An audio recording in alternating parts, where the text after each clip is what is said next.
வணக்கம் ஃப்ரெண்ட்ஸ், இன்றைக்கி முருங்கைக்கீரை பொரியல் தான் செய்கிறோம்.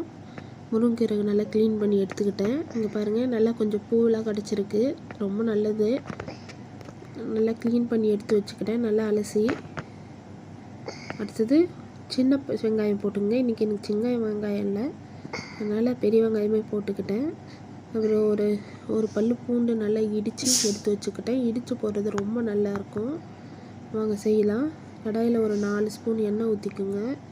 2 காஞ்ச மிளகாய் போட்டுக்கோங்க. நல்லா கிண்டி விட்டுட்டு அடுத்தது நம்ம வெங்காயம் போட்டுக்கலாம். பூண்டு போட்டுக்கலாம். பூண்டு எடுத்து போட்டுக்கோங்க. நல்லா அதை ரெண்டாக வதக்கிட்டு வெங்காயம் போட்டு நல்லா பொன்னிறமாக வதக்கணும். நல்லா வதக்குங்க. முருங்கைக்கீரோட பயன் யாருக்கும் தெரியாத இருக்காது. ரொம்ப சூப்பராக இருக்கும். இது நான் நிறைய டயட் இருக்குது. இது 0 கார்பில் தான் வரும். இது டயட்டில் எடுத்துக்கலாம். நார்மலாக முருங்கைக்கீரையும் இப்படி தான் நம்ம செய்வோம். இப்போ ஆஃபீஸ்க்கெலாம் போவாங்க, டப்புன்னு செய்ய முடியாது. ஸோ ஈஸியாக இருக்கணும்னு தான் இந்த மாதிரி செய்கிறோம். டப்புன்னு செஞ்சிடலாம், ஒரு 10 நிமிஷம் கூட ஆகாது. டப்புன்னு செஞ்சு எடுத்துடலாம். இதை பாருங்க, வெங்காயம் நல்லா பொன்னிறமாக ஆச்சு. முருங்கைக்கீரை போட்டுக்கிறோம். ஃபஸ்ட்டு கொஞ்சம் போட்டு நல்லா மிக்ஸ் பண்ணிவிட்டு திருப்பும் அடுத்தது கொஞ்சம் இருக்கிற பாதி போட்டு நல்லா மிக்ஸ் பண்ணி மூடி வச்சுடுவோம். முருங்கைக்கீரை நல்லா எலசு முருங்கைக்கீரை தான்.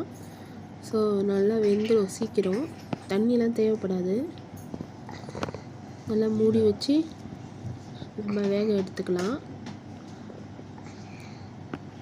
முருங்கைக்கீரையில் நான் ஒவ்வொரு வாட்டியும் ஒரு மாதிரி செய்வேன். இந்த வாட்டி நம்ம தேங்காய் திருவி தான் போடுறோம்.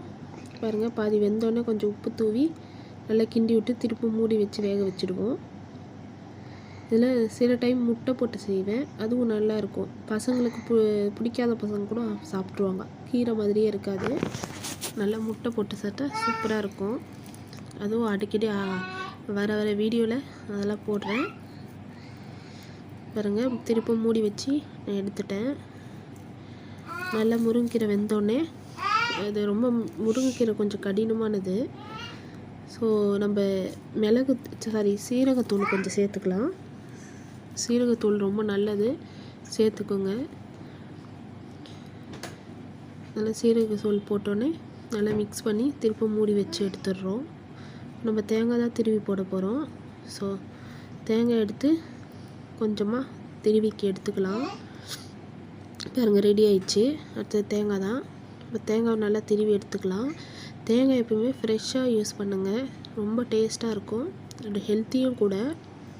நான் எப்பவுமே தேங்காய் அதனால தான் சின்ன தேங்காய் வாங்கி வச்சுப்பேன், வேஸ்ட்டும் பண்ண மாட்டேன்.